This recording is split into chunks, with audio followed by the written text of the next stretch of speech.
One of the things that I think is important for new teachers to know is that in many times you cannot measure your success by seeing how they actually, if they have achieve any of their learning goals.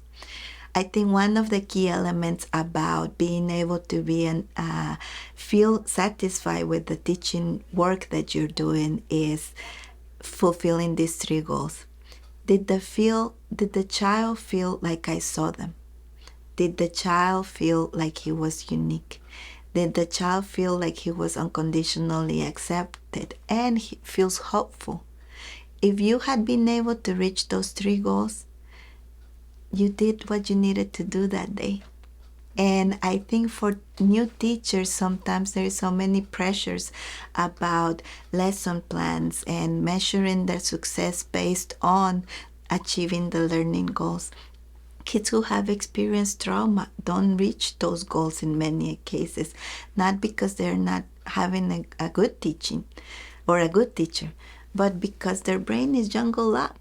When you're dysregulated and your brain is full of anxiety and your heart is always palpitating and you have a hard time regulating your body, you have the wiggles all the time, learning what 2 plus 2 means is really unnecessary.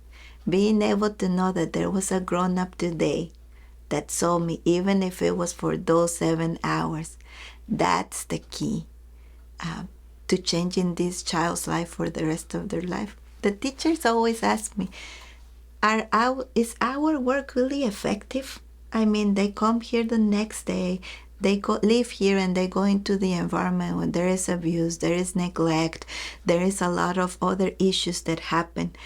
The loss of a caregiver, or they get removed to a new foster care home. How do we even impact their lives? And I said, we cannot control what happens once they leave here. However, if on those 7 hours that we're here, the interaction that they have with an adult, even if they're the itty bitties, the 1-year-olds, this is something that they carry with them for the rest of their life. I remember there was one person at one point that made me feel like I was valued. And that in itself makes a huge difference for the rest of their life and their development. So the little interactions are usually more meaningful than really some of the things that we can show with the standardized tests or, lesson planning. Mm-hmm.